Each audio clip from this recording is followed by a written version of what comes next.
সাময়িক সময়ের জন্য সরকার, আমরা ঐক্যবাদের ভিত্তিতে মৌখিকভাবে তাদেরকে সমর্থন দিয়েছি বিধায় তারা ক্ষমতায় আছে।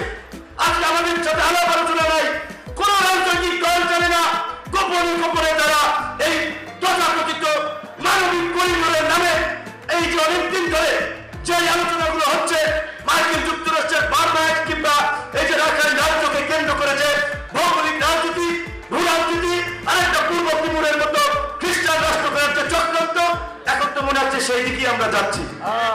তাই বন্ধুগণ, পরিষ্কার করে আমরা বলে দিচ্ছি, এখন আমাদের ডক্টর মোহাম্মদ ইউনূস এবং তার সরকারের প্রতি আমাদের সমর্থন আছে।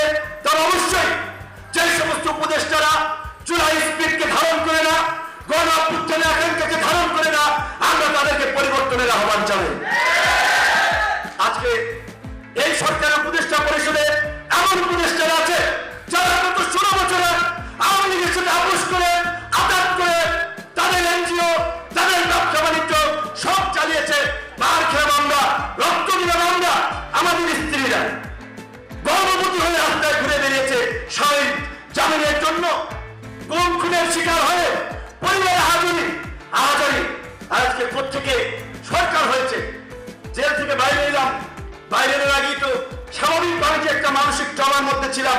কয়েকদিন যাইতে একটা লিস্ট তৈরি হয়েছে 16 জনের, প্রথমে আলাপ ছিল 15 জন, 2-4 জনের নাম আমরা বলেছিলাম বাদ দেওয়ার জন্য, পরে 2 জন ছাত্র যুক্ত করা হয়েছে 17, সেখান থেকে এখন বোধ হয় 24 না 25। কিন্তু প্রত্যেকে এই নামগুলো আসলো, আমরা ভেবেছিলাম, আমরা জেনেছিলাম রাজনৈতিক নেতৃবৃন্দ বোধহয় জানেন, তাদের সাথে আলাপ আলোচনা হয়েছে, পরবর্তীতে জানলাম কেউ জানেন এই সমস্ত নামের তালিকা।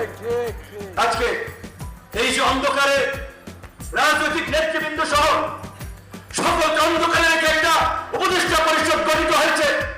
শুরুর দিকে যে ভালো কাজ করতেছিল, এখন আমরা দেখতেছি বাংলাদেশের স্বাধীনতা সার্বভৌমত্বকে ঝুঁকিতে ফেলে এই মানবিক করিডোরের নামে ওইখানে আরেকটা সামরিক জোন তৈরি করার, আরেকটা পূর্ব তিমুরের মতো আরেকটা স্টেট তৈরি করার সেই অনেকের মিশনের দিকে বাংলাদেশকে নিয়ে যাওয়া হচ্ছে।